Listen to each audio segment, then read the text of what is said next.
नमस्कार प्रेक्षकांनो, तर लपंडाव या मालिकेत अखेर सखीविषयी कठोर वागण्याचा तेजस्विनीचा उलगडा होणार आहे. ते कसं हे पाहण्यासाठी हा व्हिडिओ तुम्हाला शेवटपर्यंत पाहावा लागेल. तर सखी साईबाबांच्या मंदिरात घंटी वाजवत असते, ओरडून बोलत असते, ही अशी साखरपुडा सोडून जाणारी सरकार नकोय मला, मला माझी आई हवी आहे. कधी मिळणार ती मला, तिचं प्रेम असं तिचं हे असं बोलणं कान्हा ऐकत असतो. तेवढ्यात दोन गुंड एका व्यक्तीला झाकून घेऊन चाललेले असतात.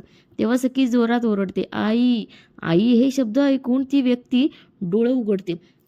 तेव्हा त्यातला एक गुंड त्याच्या हातातली मशाल फेकून देतो. ती मशाल कान्हा हातात पकडतो आणि त्या गुंडाच्या तावडीतून सोडवण्यासाठी तो त्यांच्याशी फायटिंग करत असतो. तेव्हा ती व्यक्ती पळून जाण्याचा प्रयत्न करते. तेव्हा एका गाडीमधून एक बाई त्या व्यक्तीला गाडीत ओढून घेते, पळून घेऊन जाते. कृष्णा त्या गाडीला अडवण्याचा खूप प्रयत्न करतो, पण तो अयशस्वी ठरतो. तेव्हा त्या गाडीत सरकार असते आणि ती त्या व्यक्तीच्या अंगावरचं काढते. तर काय, ती व्यक्ती दुसरी तिसरी कोणी नसून ती सखीची आई असते. तेव्हा सरकार म्हणते, कितीही फडफडली तरी सरकारच्या पिंजऱ्यातून उडणार नाही तेजस्विनी. तेव्हा सखीची आई बोलते की माझी सख्खी बहीण मनस्विनी.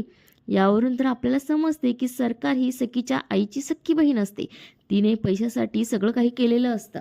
तर तुम्हाला हा आजचा भाग कसा वाटला प्रेक्षकांनो, तर मला नक्की सांगायला विसरू नका. आणि मालिकांचे असेच लेटेस्ट अपडेट्स पाहण्यासाठी आजच आपल्या मनोरंजन मराठी सिरियलला सबस्क्राईब करा. धन्यवाद.